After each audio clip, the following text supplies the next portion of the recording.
இந்த வீடியோ உங்களுடைய எஜுகேஷன் பர்பஸ்க்காக மட்டும்தான். இன்வெஸ்ட்மெண்ட் அட்வைஸ் ஆகவோ ரெக்கமெண்டேஷனாவோ எடுத்துக்க வேண்டாம். உங்களுடைய ஓன் ரிசர்ச் மூலமா மட்டுமே நீங்க என்ன பண்ணணும், உங்களுடைய இன்வெஸ்ட்மெண்ட் டெசிஷன்ஸை எடுக்கணும். சரிங்களா?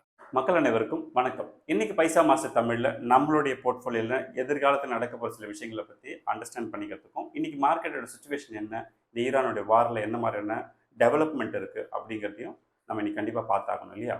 ஸோ அதில் நீங்கள் கவனிக்க வேண்டியது, இப்போது நேத்திக்கு அதாவது 20ஆம் தேதி பார்த்தீங்கன்னா ஏப்ரல் 20 உங்களுக்கு மார்க்கெட்டில் எந்த பெரிய அப்ஸ் அண்ட் டவுன்ஸ் இல்லாமல் ஓரளவுக்கு சைட்வே எடுத்து நின்றுட்டு இருந்தது இல்லையா? 11 பாயிண்ட் ப்ளஸில் இருந்தது. சென்செக்ஸ் பார்த்தீங்கன்னா 27 புள்ளி தான் ப்ளஸில் இருந்துச்சு. இன்னைக்கு காலையில் எந்திரிச்சதுலேருந்து நீங்கள் கவனிச்சிங்கன்னா உங்களுக்கு ரெக்கார்ட் பண்ணுற இந்த சமயத்தில் மார்க்கெட் ஒரு 180 பாயிண்ட், அதாவது நிஃப்டி மட்டும் சொல்கிறேன், 180 பாயிண்ட் க்ரோ ஆகிருக்குது.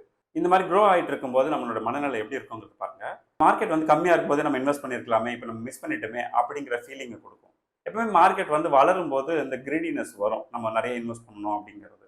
அதுவே மார்க்கெட் கீழே விழும்போது அதே மாதிரி இன்வெஸ்ட் பண்ணுவோமான்னு கேட்டால் பண்ண மாட்டோம். ஏன்னா மார்க்கெட் கீழே விழுதுன்ற பயத்தில், ஃபியர்னஸ்னால பயந்துட்டு அந்த பக்கம் போக மாட்டோம். ஸோ இன்வெஸ்ட்மெண்ட் மார்க்கெட் கீழே விழும்போதும் நமக்கு வந்து பயம் இருக்கும், ஏறும்போது கிரீடி கிரியேட் ஆகும். அதனால மிஸ் பண்ணிட்டோமோங்கிற மிஸ்ஸிங் ஃபீலிங் கூட கிரியேட் ஆகும். ஆனால் உங்களில் நிறைய பேர், அதாவது யாரெல்லாம் போன 2 வருஷத்துல ஸ்டாக் மார்க்கெட் பக்கம் வந்தீங்களோ இருக்கிறீங்களோ அவங்களுக்கு ஒரு நல்ல பாடம் கிடைச்சிருக்கும். என்ன தெரியுமா? 2024 செப்டம்பர் மாதம் மார்க்கெட் பீக்கில் இருந்தது, ஹையஸ்ட், அதாவது எஃப்ஐஐ பூம்னால. அப்போ அந்த மாதிரி நேரங்களில் நம்ம என்ன பண்ணோம், என்ன தவறு செஞ்சோம் அப்படின்னு நம்ம புரிஞ்சுக்கிறோம். ஸோ கண்டினியூஸாக மார்க்கெட் வளருதுன்னு நினச்சிட்டு பணத்தை கொண்டு போய் ஓவர்லோட் பண்ணிட்டோம். ஓவர்லோட் நான் சொல்கிறது, மந்த் ஆன் மந்த் பண்ண வேண்டியது ஒழுங்காக பண்ணாமல் ஓவர்லோட் பண்ணி மாட்ட ஒரு பாடமும் நம்ம கற்றுக்கிட்டோம்.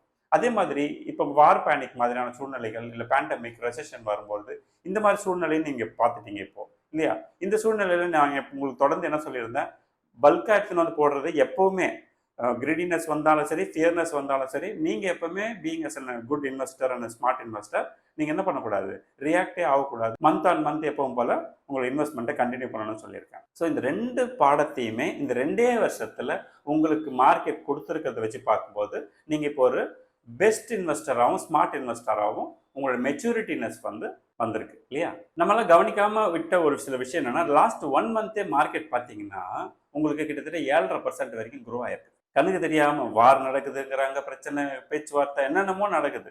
ஆனால் அப்பப்போ டைம் டு டைம் அது என்ன பண்ணுதுன்னா அசைஞ்சு ஆடி கிட்டத்தட்ட 7.5% வரைக்கும் போன ஒரே மாதத்தில் க்ரோ ஆகிருக்கிறதையும் நீங்கள் நோட் பண்ணி இல்லையா?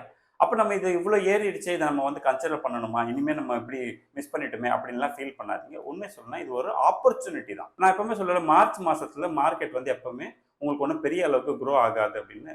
ஸோ அகெயின் இந்த மார்க்கெட் வந்து என்ன ஆகும்னா, மேபி பெருசாக வளரலனாலும் சைடுவே எடுத்து நிற்கிறதுக்கோ இல்லை கீழே குறையத்துக்கோ கூட வாய்ப்பு இருக்குது. நான் இப்போ உங்களுக்கு அதே தான் சொல்கிறேன். இந்த மாதம் நீங்கள் இன்வெஸ்ட் பண்ணணும்னு நினச்சதை இன்வெஸ்ட் பண்ண மறந்துடாதீங்க. ஏன்னா லாஸ்ட் 3 மந்த் பாருங்கள், இப்போ இது ஏப்ரல் இல்லையா, நீங்கள் பிப்ரவரியிலேருந்து கணக்கு எடுத்து 3 மாதம் போட்டு பார்த்தீங்கன்னா இப்போவும் -2.5%ல் தான் இருக்குது. -2.5% மார்க்கெட். ஓகே, அதனால் நீங்கள் வந்து இப்போ நம்ம வாங்க போகிற எந்த ஸ்டாக்கும் இன்றைக்கி செல் பண்ண போகிறதோ நாளைக்கு செல் போகிறதோ கிடையாது. இதெல்லாம் நம்ம கூட 10 வருஷம் 15 வருஷம் 20 வருஷம் காலத்துக்கு வரப்போகுது. அதனால் நீங்கள் தாராளமாக இந்த 1 or 2% பற்றி மைண்ட் பண்ணாமல் ப்ளீஸ் ஸ்டார்ட் இன்வெஸ்டிங். நல்ல ஃபண்டமெண்டல்ஸ் இருக்கக்கூடிய, வேல்யூஷன் இருக்கக்கூடிய கம்பெனியாக பார்த்து இன்வெஸ்ட் பண்ணுறதை தவிர உங்களுக்கு வேற ஒரு வேலையும் கிடையாது இல்லையா? ரைட். இப்போ தங்கத்தில் பார்த்தீங்கன்னா என்ன மாதிரியான சேஞ்சஸ் இருக்குன்னு பார்த்தீங்கன்னா, லாஸ்ட்டாக எந்த சேஞ்சஸும் இல்லை. லாஸ்ட் 2-3 டேஸாக பார்த்தீங்கன்னா ஒன்றும் பெரிய சேஞ்சஸ் இல்லை.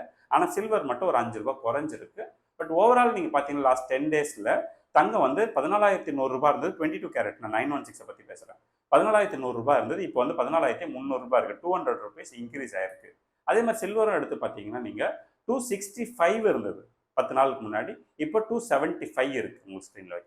ஸோ இதுதான் வந்து தங்கம் வெளியில் இருக்கக்கூடிய சேஞ்சஸ். ரைட். இப்போ ஈரானில் போர் நடந்துட்டு இருக்கு. பீயிங் அஸ் அன் இன்வெஸ்டர் நாம் என்னென்ன விஷயங்கள் எல்லாம் நோட் பண்ணிக்கணும், எதுக்காக இந்த வார் வந்து இப்போ ஒரு முடிவுக்கு வரணும், கன்க்ளூஷனுக்கு வரணும் அப்படின்னு பார்த்தீங்கன்னா, இந்த சில காரணங்கள்லாம் இருக்குன்னா, யூஎஸை பொறுத்த வரைக்கும் எப்பவுமே நான் சொல்றது தான், ஈரான் கிட்ட அந்த அணு ஆயுதங்கள் சம்பந்தமான யுரேனியமை பிரீட் பண்றாங்க இல்லையா, அதாவது ஒரு வெடிகுண்டா தயாரிக்கக்கூடிய அளவுக்கு பிரீட் பண்ணக்கூடிய அந்த ப்ராசஸை ஸ்டாப் பண்ணணும்னு சொல்றாங்க.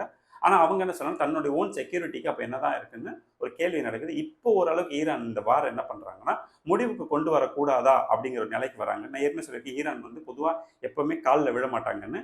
கிட்டத்தட்ட என்ன சொல்லியிருக்காங்கன்னா, உலக மக்களுடைய அமைதிக்காகவும் உலக மக்களுடைய பிரச்சனைக்காகவும் நான் என்ன பண்றேன், இந்த அணு ஆயுதம் இருக்கு இல்லையா, அதாவது வெடிகுண்டா மாற்றக்கூடிய அணு ஆயுதமாக மாற்றக்கூடிய அந்த பிரீடிங்கை நான் வேணா குறைச்சிக்கிறேன், ரெகுலர் சிவில் ரெக்குயர்மெண்ட்டுக்கு இருக்கக்கூடிய கரண்ட் தயாரிக்கிறதுக்கோ அந்த மாதிரியான விஷயங்களுக்கான லெவல் ஆஃப் பிரீடை வந்து நான் கண்டினியூ பண்ணி தான் ஆகணும், வேற வழி இல்லைன்னு சொல்லியிருக்காங்க.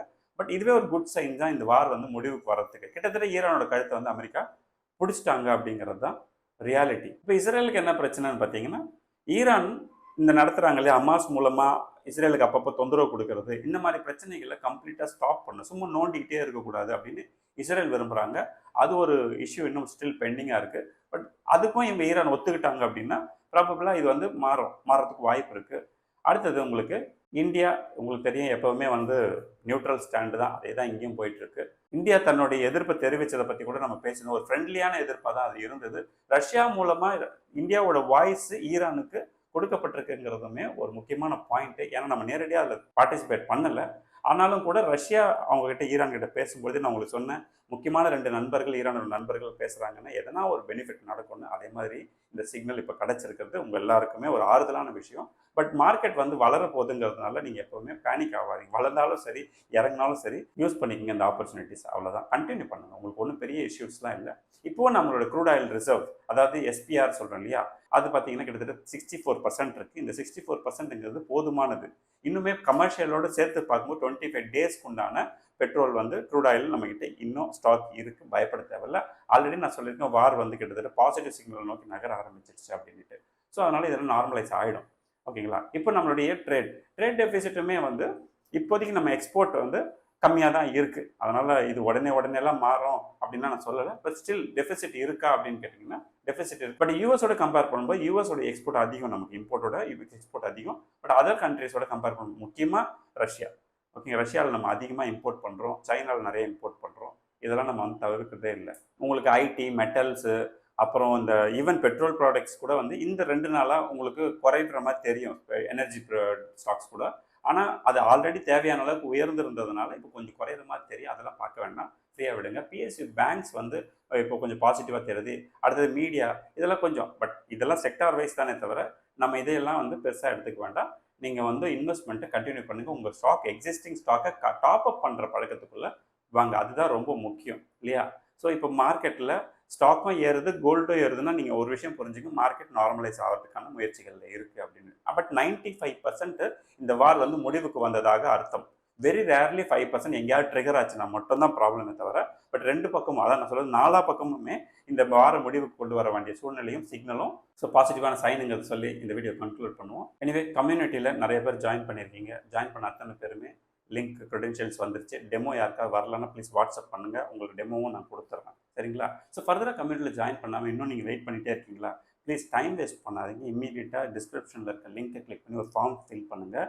அந்த ஃபார்மை ஃபில் பண்ணிட்டீங்கன்னா உங்களுக்கு ஒரு வீடியோ வரும், அந்த வீடியோ பாருங்கள். பிடிச்சிருந்தா ஓகே பட்டன் கிளிக் பண்ணி கம்யூனிட்டியில் ஜாயின் பண்ணுங்கள்.